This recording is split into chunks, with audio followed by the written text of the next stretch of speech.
Hey guys, I've been trying to do this little video for a really long time. We're going to try to do it really fast.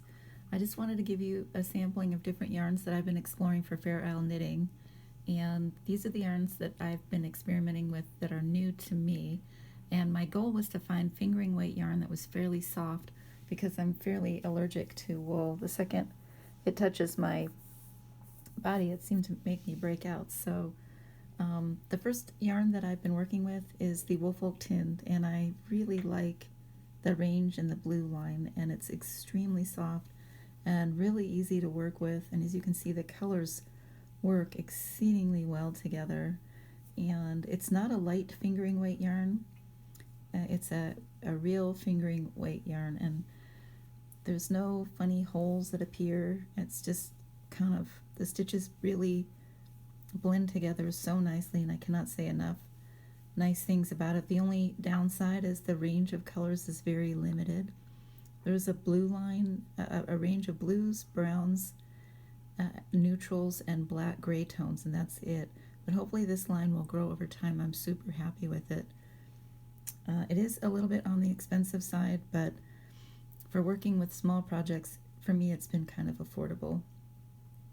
So the next yarn I thought I would talk to you about is this yarn here, and it's called Cama Rose is the brand, and Yaku is the line of yarn. And it's a very soft merino wool. It's as soft as the Woolfolk Tin that I just showed you. I would have to say the color quality is not as spectacular. The color payoff there isn't as spectacular, but it does come in all the traditional Scandinavian colors for doing two-color Scandinavian type color work knitting, and like the many patterns that you would find from Norway or Sweden. So this is the a light pink that I got, and I bought a bunch of other colors, and here's just a quick sample of something I knit with it to just kind of test out the yarn, take it for a test drive and see how I liked it. And I would have to say it's slightly thicker than the Woolfolk Tinned, and it's equally soft. It's exceedingly soft, and it's a true fingering weight yarn, and so it just knits up really beautifully in using Fair Isle knitting techniques, so, or stranded knitting. So it's just an amazing yarn, and it's a lot more affordable. So I can't say enough good things about it. And then the other yarns that I've been trying are a range of yarns from the Isager Alpaca 2 line, and I'll try to bring out some colors so you can see. I was trying to create a strategy here with these rust tones, and it is a lighter fingering weight yarn, and I want to say it's almost a lace weight yarn, and it's exceedingly soft and quite lovely, and it has a much larger range of colors. And I'll show you one project that I finished knitting with so you can see how it turned out. It's the Shetland Wool Week tam hat, and the difficulty I'm having with this yarn is that it's too fine of a yarn to be working with a needle size, my 3mm needle, which is what I needed to get gauged for this project. And so if you can see, there's just, I don't know if it's my knitting or the yarn, but as you can see with the other samples that I showed you, I didn't have that problem with those other yarns. So it's just a very thin yarn, and I was really struggling to get it to work nicely for myself. And I did a little bit of research, and I looked this up, and somebody on Ravelry left a really amazing note. And what they had said was that they found with this yarn is that they needed to increase the total stitches by 40% and then go down 2 or 3 needle sizes. And in that way, they were able to get a very beautiful knitted fabric with this yarn. So I thought I would do that on my next project using this yarn and see how that goes. I would have to do a lot of recalculating of my patterns, so I'm not really looking forward to that, but I thought I would at least swatch it out and see if I can get it to work in that way. So that's that yarn.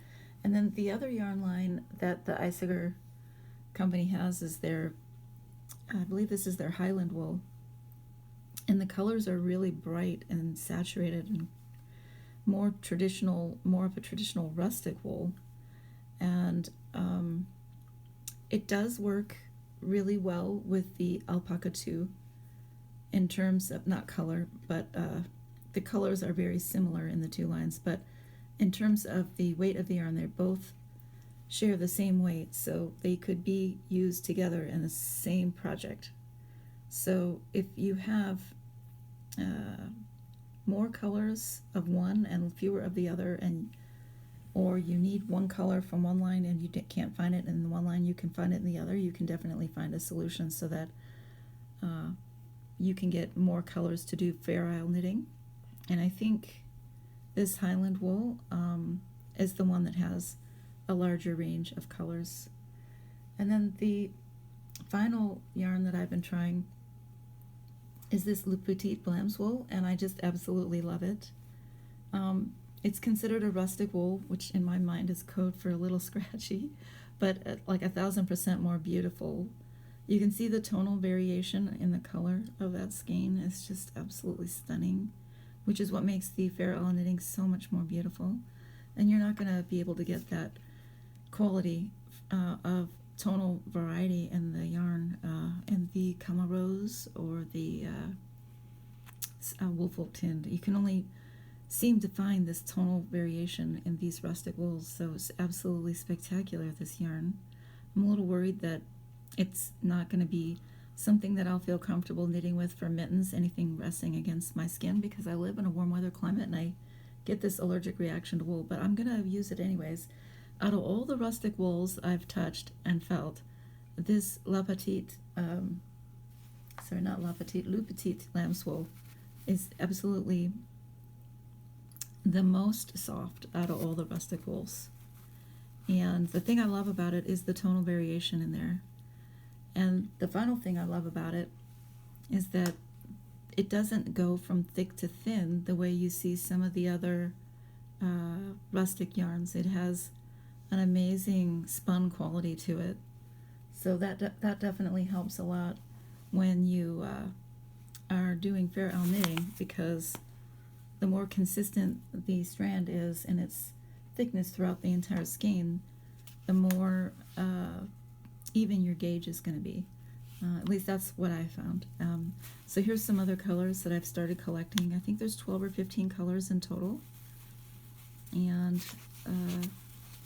they don't have a ton of color range, but again, that may change over time. And I feel very fortunate that we're able to get this in America now through some American online retailers. And I just started picking out the colors that I thought were the most beautiful, and just thought I would start experimenting with these and kind of grow my collection over time. So before I go, I thought I would just show you the shade cards for the Alpaca 2. And I'm sorry I don't have shade cards for the other brands. I haven't found a way to get those. But this is the Alpaca 2 shade card that the suppliers sold me. And then I was able to just use this card that it came with to start putting my own shades that I've purchased and some color orders that made sense to me. So anyways, I hope this helps. If you're looking for a lovely fingering weight yarn that's suitable for Fair Isle or Norwegian knitting, and you're looking for something that's on the softer side, if you have some wool sensitivities, or if you live in a warmer weather climate, I made this video for you guys. So thanks for watching, and I'll see you next time.